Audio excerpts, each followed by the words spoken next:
In the next 2 minutes, I want to make you think about and reflect on how you can use visual timers to drive pace and challenge in your classroom. Now, there's two things I want to talk about here. First of all, making them visual, and secondly, actually the actual style of the timer itself. So the first thing is making them visual. And lots of teachers will say, I'm going to give you 2 minutes to do this, 3 minutes, 4 minutes, 5 minutes. But actually, I often don't see that is actually timed. And that you might be even timing it on your watch, or you might not time it at all. So the first kind of issue is not timing it at all, because we say a number and we don't mean it. But the second issue is that you might be timing it and you might have it on your watch. But if the students and your children can't see that time, then it's only you that's really keeping to time. And the reason that's important, or I feel it's really important, is because if there's only 30 seconds left or a minute left and I can see the timer and it's running down, I'm going to start kind of working harder because I know that time's there. And it's pushing me, it's challenging me. I can see the time, I can see how long's left.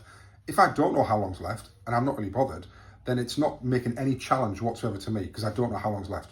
So the first thing is make it visual. Put it on your board, there's loads of digital timers, get it ticking down so that actually everyone knows what we're working to and we're driving that pace and getting people out of their comfort zone. The second thing I said I was going to mention was the type of style of timers. Now, usually, and the most common ones are digital timers. So we've got the numbers kind of ticking down, etc., etc. Great, no problem at all with that. However, just think about analog digital timers. So ones that kind of start here and they're kind of moving around and they're kind of ticking around. The reason that's really great is because if you are giving students, let's say 4 minutes and it's a 4-mark question, actually when that is ticking round, we're a quarter done. We should have got 1 point.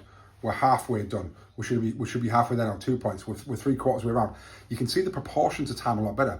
Whereas for some students, if there's 1 minute 24 left, or we've had 2 minutes 15, kind of what does that really mean? It's a lot more difficult to kind of, for some of our students to work out. Not impossible, but actually when we're seeing that moving around the proportion to time, it's a lot better. So think about actually maybe using some of those kind of proportion to time. You can have them in PowerPoint where they can move around and they can cover a circle up or a square at certain points.